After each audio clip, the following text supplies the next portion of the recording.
Hello there, everyone, and welcome back to the Showing Up to Your Life podcast and YouTube channel. You know my name's Art Burns, and you know I'm really excited to be here with you today. I'm excited about my plants that is still up on the wall. I hope you're all enjoying that little background.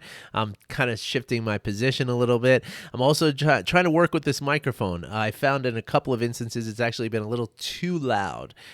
So you'll let me know if there's any sound quality difference.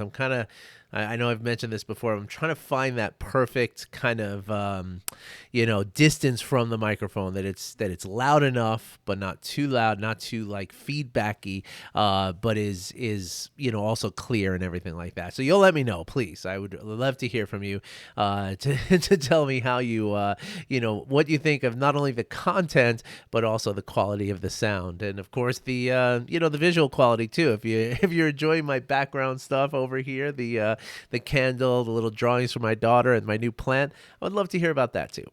But of course, I always love to hear from you when you're talking about the content itself, and specifically how some of this content resonates with you. Because I say a lot that how excited it makes me to know that there's people out there who are listening to this work and benefiting from what I'm talking about here, right? But it's also really important or really helpful for me to know what exactly is resonating with all of you. A few people have written in and asked for certain topics to be covered. I have one coming up on cognitive dissonance for my wonderful pal Lorenz. That's coming up soon. But but really, I would love to hear more, right? Because if there's something I'm saying that really hits home for you, I'll follow that. I'll talk more about that, right? Because that's what I want. I want for what I'm saying to resonate with you, so that it inspires you to do some of this work that I talk about, right? To do the practice that you just very simple daily practices to get you to live in the way that I describe with these podcasts and YouTube channels. And believe me, if I can do it, you can do it too. If I can do it, anyone can do it. And again, I get emails and texts from people all the time, even people who are not able to do the practices the way that I kind of say to do them on here. When we get into a personal one-on-one or even a group context, coaching situation, arrangement, I can work with you and I can help you to tailor the practices in a way that works for you. Because you know what? Not everybody wants to sit for 5 or 10 minutes a day. And that's okay, right? It doesn't exclude you or eliminate you from consideration to live a happy life free from stress and emotional reactivity. And it doesn't preclude you or exclude you from the health benefits that come from this. Right? And so believe me, even if you're not somebody who feels like you could meditate, I mean, I don't think that's true, but even if that's how you feel, we can work around it. And I can do that if you allow me to help you. And you can allow me to help you by simply talking to me. All right. So the first step is to either reach out or book click on the link below to book a time with me, so that we can get into an actual conversation and we can really talk, nitty gritty style, really get granular in the details of what's going on with you, what's standing in your way of doing some of this work, and how can I help you to facilitate that. All right. It's all there for you. And believe me, we could get a lot done in the single 45-minute call that it's available for you. Okay, and it's available now. But again, I keep saying this. Don't know how long I'm going to be able to offer this, for the way that I do now. Like right now, you go on my calendar, you can book anytime, right? And people do, and I love it. But I'm getting pretty busy, so which is good for me and good for the people who I'm working with, but less convenient for someone who wants to just drop in on a call. So if that's something you've been thinking about doing, every time I mention it, you're thinking, ooh, maybe it would be cool to talk to Art. Maybe I would benefit from that. Just do it. Just do it now. It's, again, there's no cost. And I mean, I can't tell you the benefit that some people have gotten just from this one call, let alone whether we work together or not. And I mean that. So if it's something that's even been kind of interesting to you, I suggest you do it. Okay. It's not for me, for you. Okay.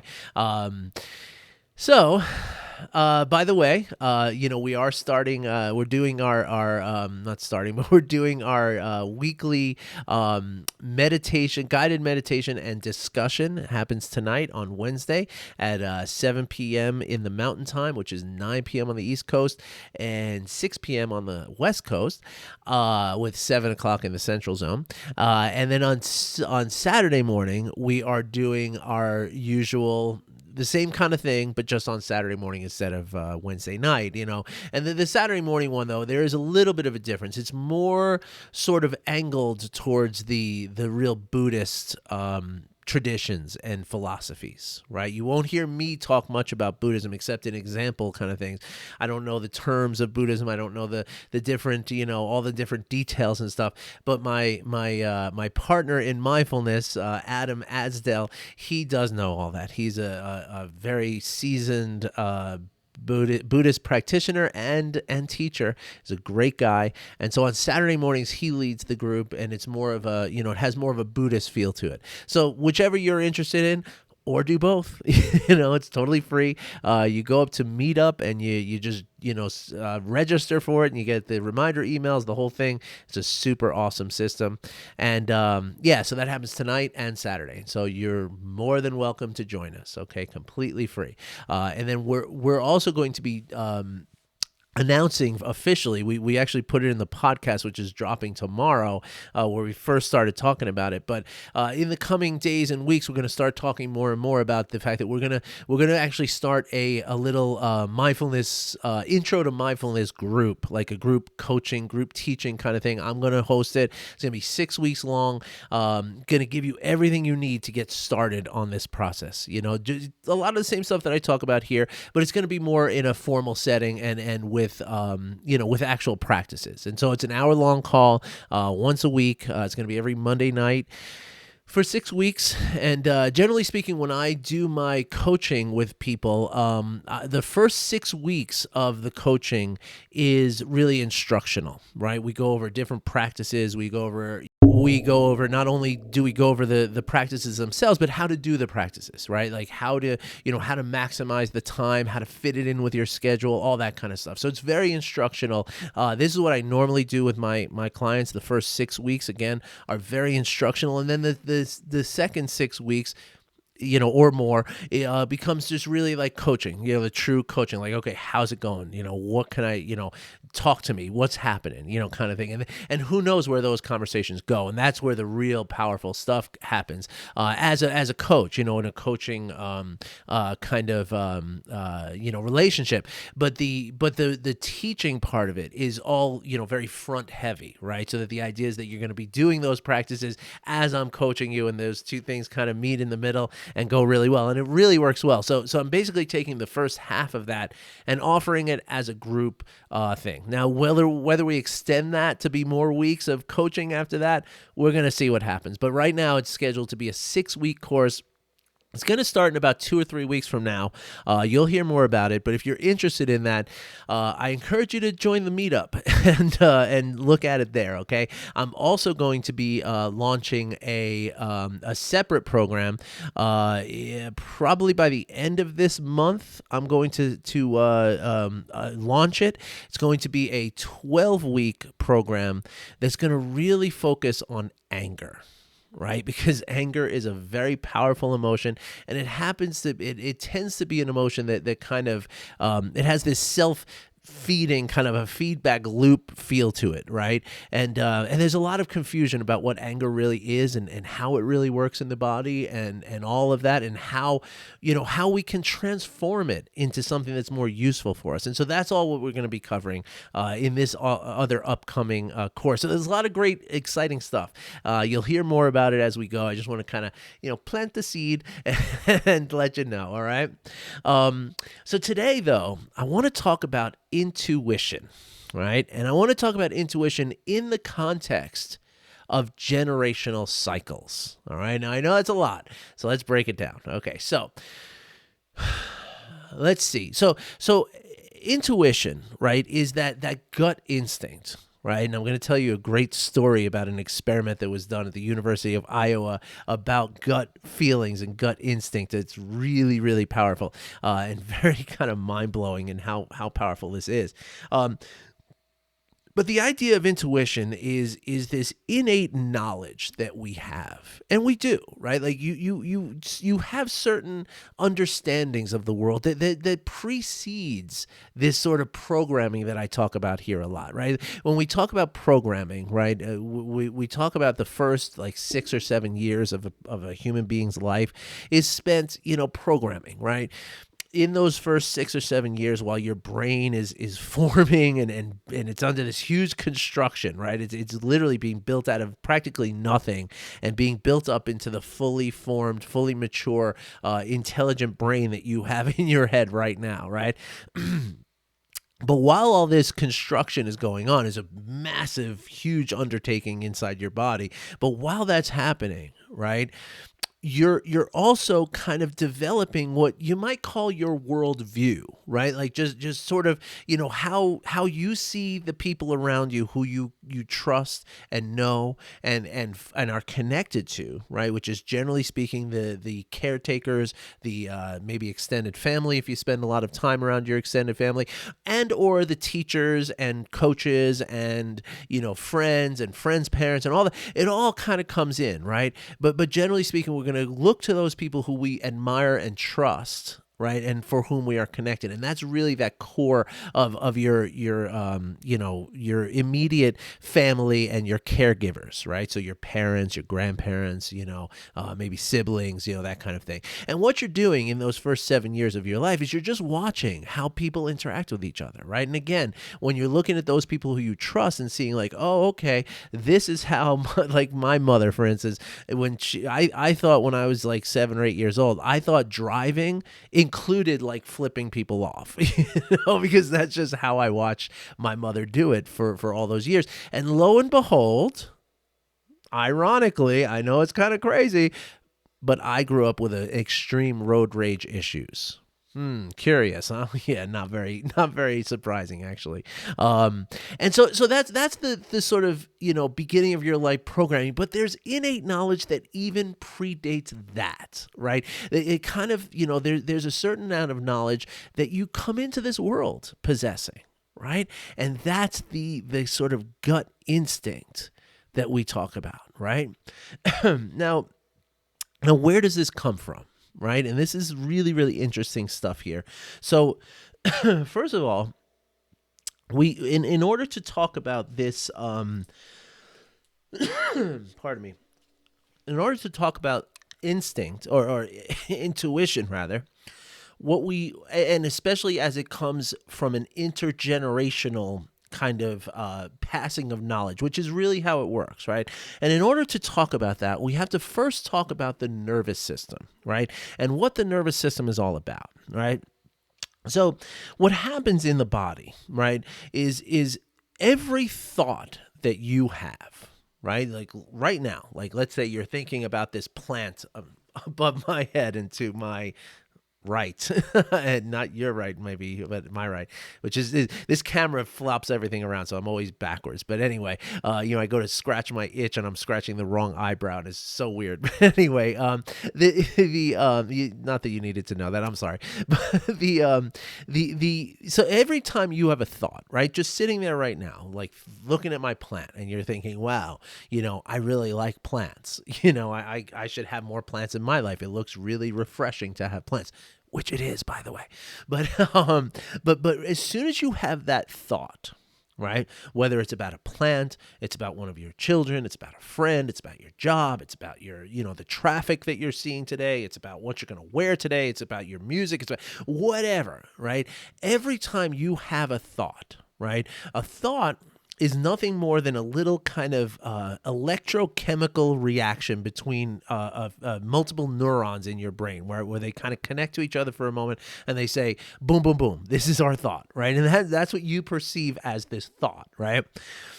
So what happens to once you have that thought, right, there's a chemical reaction that happens, right? And that chemical reaction becomes your emotion.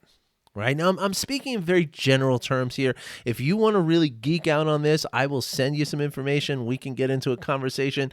Just let me know. But I'm trying to keep it, kind of appeal to the masses here, and it can get a little eye glazing nerdy to to talk too much of this, techno babble about the nervous system. But suffice to say that your nervous system kind of stores this information. Right.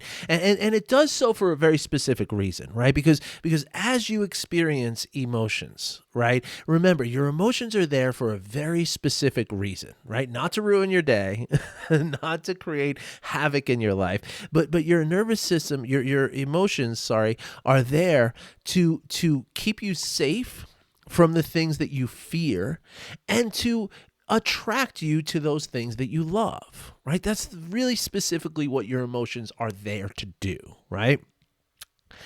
And so you're going to remember a lot of this stuff, right? Because you're if there's something that you're afraid of, you're going to, your nervous system is what's going to remember that fear, right? On a very, sort of raw, innate level, right? Not a cognitive fear, right? Not something where, oh gosh, I don't know, I get so anxious when I go into social situations and stuff like that. I mean, that might transcend a little bit into that, but it's not a thinking thing. It's when you feel it. Right. And that happens after, kind of a couple of things, a couple of times that you have the similar experience. Right. And then it gets into your nervous system. That's kind of the broad stroke way to describe it, right? But this nervous system, right, it stores this information. That's the important part that I want you to understand right now, right? And the thing about that is that your nervous system is comprised of the cellular data that at least partially is comprised of the cellular data that your parents had in their nervous system, and and that's coming from their parents and their parents before them, and on and on and on and on. So in other words, your nervous system has the unbroken chain of knowledge, right, that goes back 10 generations in your family. Or maybe more even. It goes all the way back to the beginning, really, right? To the first person in your family line, right? That everything that person experienced, at least the really strong stuff that person experienced, lives inside your nervous system. Right. And that's pretty intense. Right. And so that's why we have, very basic differences on our instinctive level. Right. You're going to be different from me instinctively because your nervous system has a different level of this knowledge. Right. Now, it's not just knowledge, but it's also stress that gets stored in the nervous system, right? And the stress reaction that gets stored in the nervous system. Because remember, stress comes from the emotion of fear, right? So it's part of that emotion, right? And the emotion of fear comes from a thought, right? Of like, holy crap, there's a tiger. I'm afraid, I'm feeling stress. That happens a couple of times. Now that's in my nervous system, right? Now, every time I see a tiger, I'm scared now, right? And my kids will feel the same, and their kids, and their kids, and their kids, and their kids, right? Something really interesting about this, right, is that it's even on a hormonal level, right? That because remember, your nervous system is very closely linked to your endocrine system, right? Your endocrine system are the glands of your body that secrete hormones like cortisol and adrenaline, right? And these hormones are stored also in your nervous system, yes, and in your genetic coding, yes, but also physically in your muscles, right? And so that means that when you have, this higher levels of this stored cortisol, right, you're going to be somebody who's more quick to react in a stress response, right? And that is something also that is passed down to you from previous generations. Now, here's something really cool about that, okay, and really mind-blowing. In a book that I recently read a year or so ago, the book is called It Didn't Start With You, and it is mind-blowing. I really recommend all of you to read it. I'll put a link to it in the comments, but in the description below, pardon me.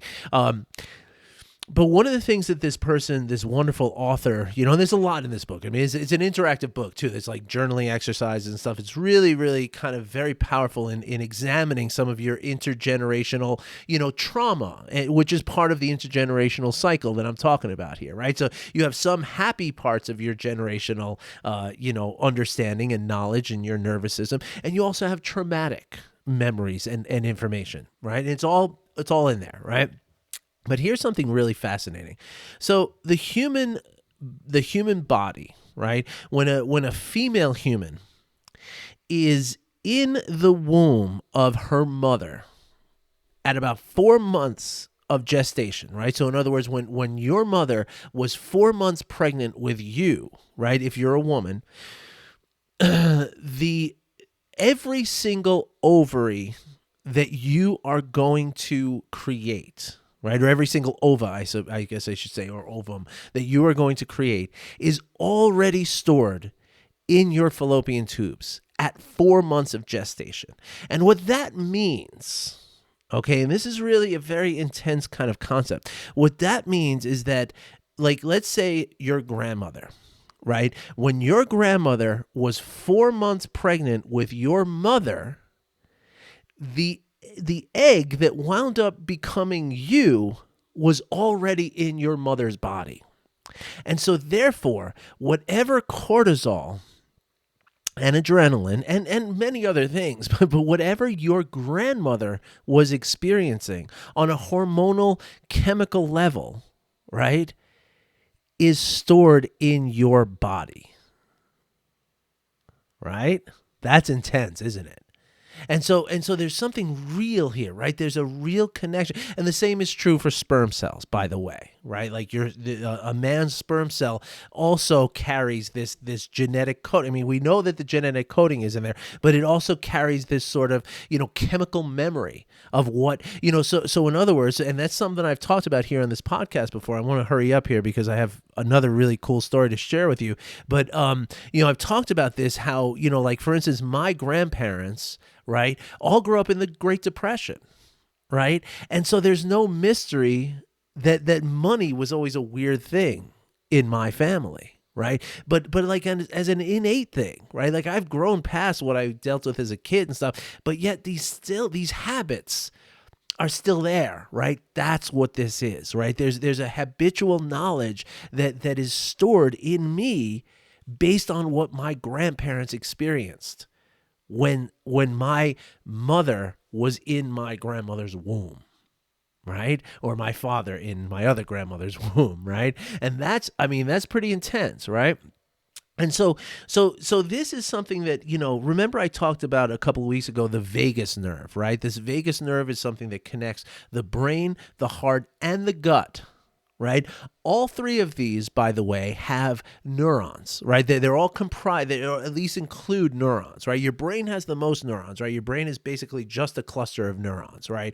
But your heart and your gut are surrounded or kind of have these same neurons that are in your brain that surround your heart and your gut, right? So you're thinking with all of it, right? And so now you've heard the term gut instinct, right?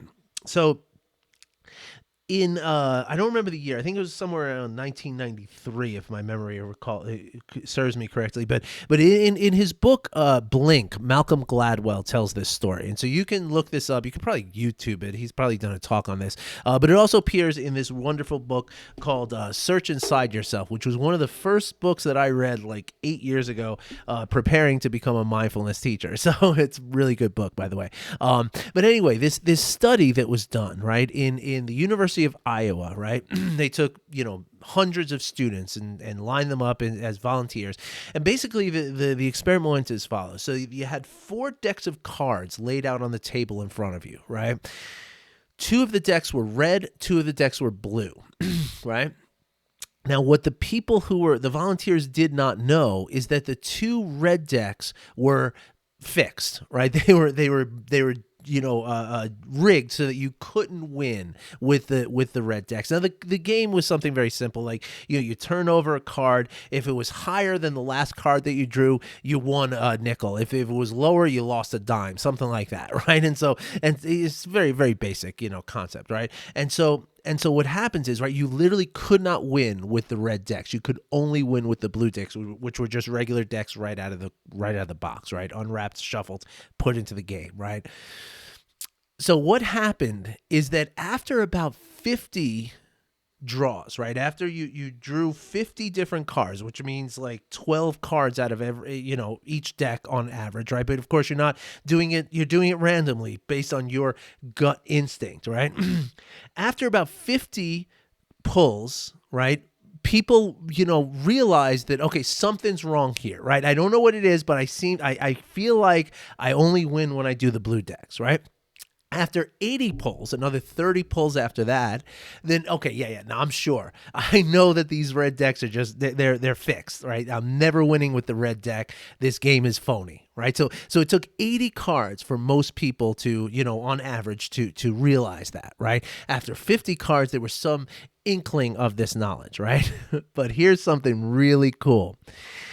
The people who are putting on this this experiment, right? They hooked every volunteer was hooked up to a polygraph machine, right? And a polygraph machine, one of the things it does is it measures the sweat on your palms. Now, most of your sweat glands in your body react to heat, right? Or exertion, right? The palm is not that way, right? It doesn't matter how hot or cold it is, your palms sweat based on the level of stress that you feel, right? Which is fear-based, right? And emotional, right? And so what they found was that after only about 10 draws of the cards, right? 40 draws before anybody reported even feeling something funny, that people, their sweat glands were already reacting. After just 10 cards, their sweat glands were already reacting every time they pulled the red cards, and they started unconsciously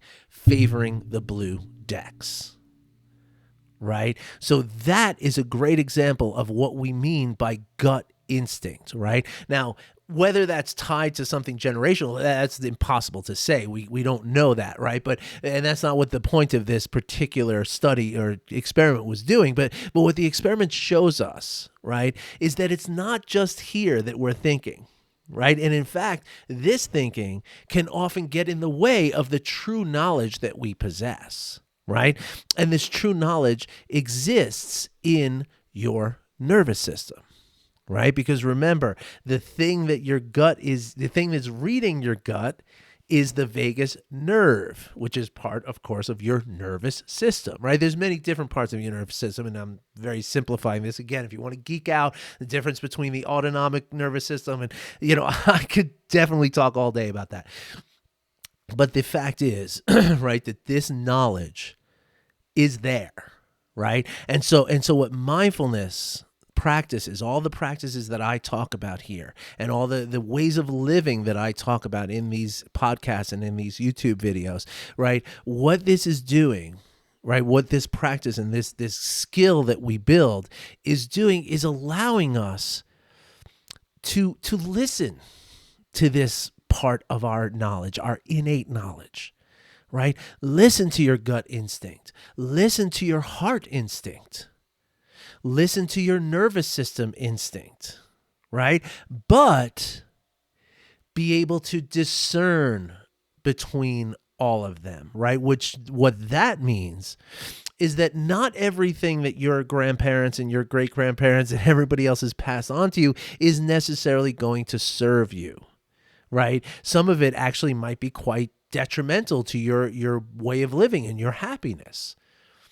Right. And so when we practice mindfulness, right, because oftentimes we're distracted from listening to this knowledge of our bodies, right, and our nervous system, our gut, our heart, right, we're distracted from this by the reasoning that we think is so flawless and so precious, right? That we feel like, no, if I just think hard enough, I'll somehow think my way out of this problem, right?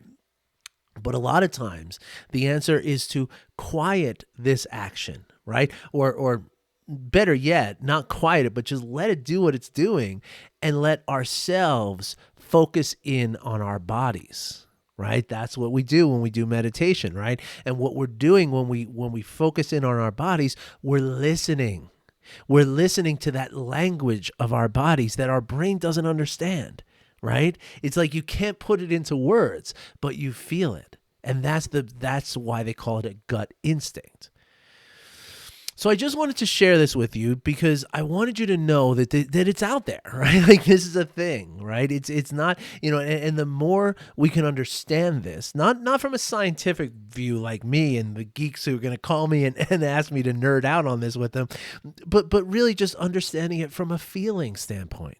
Right. And understanding that when you're talking to a certain person and that feeling that you have in your body, right, is trying to tell you something. It's trying to tell you something about this person. Now, this could be something that, you feel a warmth and a draw to this person. Like there's something I need from this, like I need to be connected to this person, right?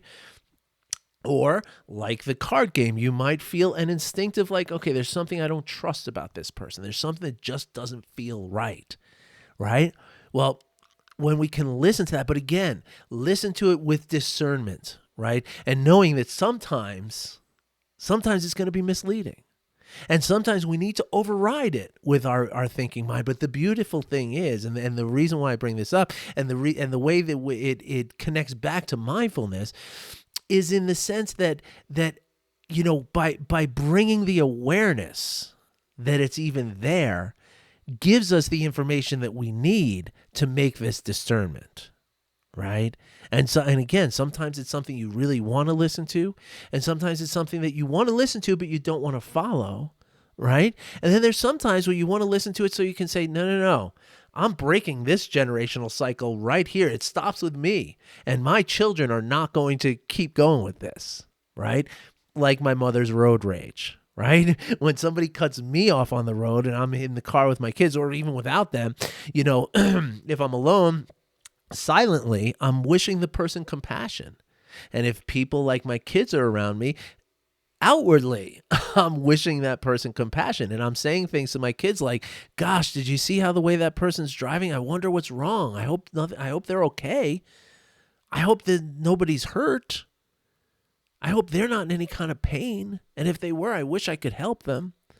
Right? So that is going to be the nervous system understanding and knowledge that my children are going to, again, not genetically, right? Not in their nervous system, because when my children were conceived and in gestation, I was very much that road rage guy. So they have that inside of them. And that's something, frankly, as a parent, I'm trying to work through, right? Because my son, for instance, has an enormous, like a hairline trigger, just like me, for his anger. But if I can get him to start, the changes and being, transform his anger into something like compassion, something more useful, well, then by the time he has a child or he makes, he is part of the process that results in pregnancy, then that embryo, that gestating little person is going to develop a different nervous system understanding than what I grew up with or what I inherited from my parents. And this is something that is really, really powerful. Right now, we talk about here, just a couple more minutes here, folks. I know this is a long video, but one of the things we talk about, right, is that happiness includes, a sense of meaning and purpose in our lives, right? And we also talk about how just general well-being includes the ability to be generous and think of others rather than just yourself, right? And so when we consider these two realities, right, these are scientific realities, right, that this is true, right, that happiness is dependent. I mean, that's been something well studied, that happiness is dependent, at least in part, on a sense of meaning and purpose in your life. And we know scientifically that well-being psychologically includes a level of altruism and generosity, right? We know those things to be true, right?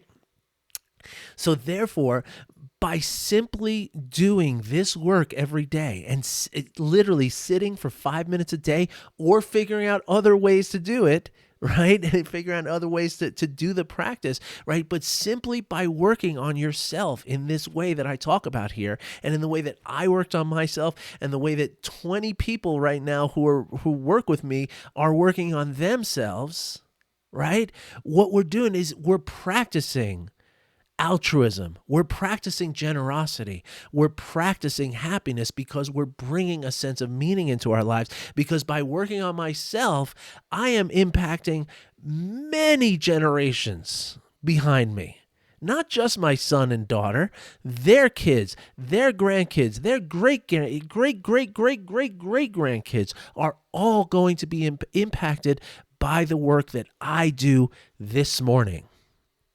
The work that I do when I go out to the supermarket and I make eye contact with someone and I connect with them with the mask and all, and I just smile with my eyes and I say, "Hi, I hope you have a great day today." Or the little old lady who saw me buying a different, I'm kind of obsessed and addicted to plants at this point. It's official. And I bought another one yesterday. It's kind of like this one up here, but a little like, variegated. It's beautiful. It's in my bathroom. I have grow lights in my bathroom now. That's the level of plant fiending that I'm at. But I was walking out of a grocery store yesterday with one of these plants. This sweet little old lady, wanted to talk about my plant, and she wanted to say how beautiful it was, right?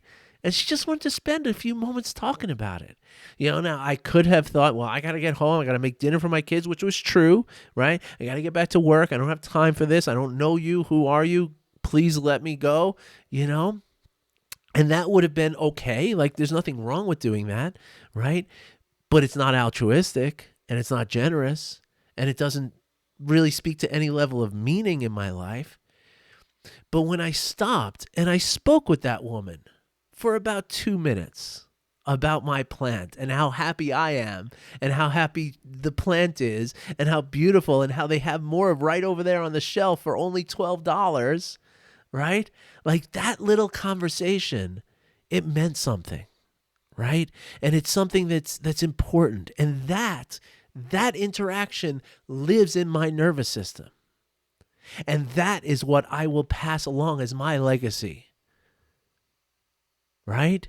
And that's why every meditation I ever guide people through, which I hope I get to guide you later today if you're in, or on Saturday or next Wednesday, every meditation I ever guide, I make sure that the people who I'm guiding set a very simple intention that this work you're doing is really good for you, but it's also really good.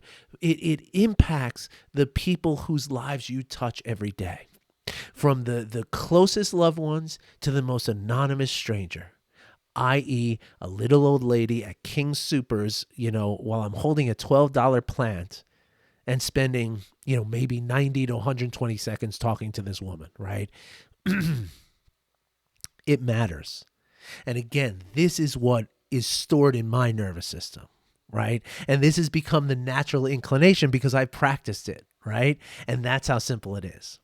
All right, so I'm going to stop talking now because it's getting really long now, and I know that it's a lot to ask. So please, thank you for listening. Thank you for watching. I wish you well. Let me know if you have any questions, okay? But there's links in the description, and I would love to hear from you, whether it's a comment or a question or just, on a phone call, so we can talk about your nervous system and how we can help it to be more healthy and be more altruistic and have more meaning in your life and pass that along and impact those around you in a very positive way, because that is not only good for them, but it's good for you.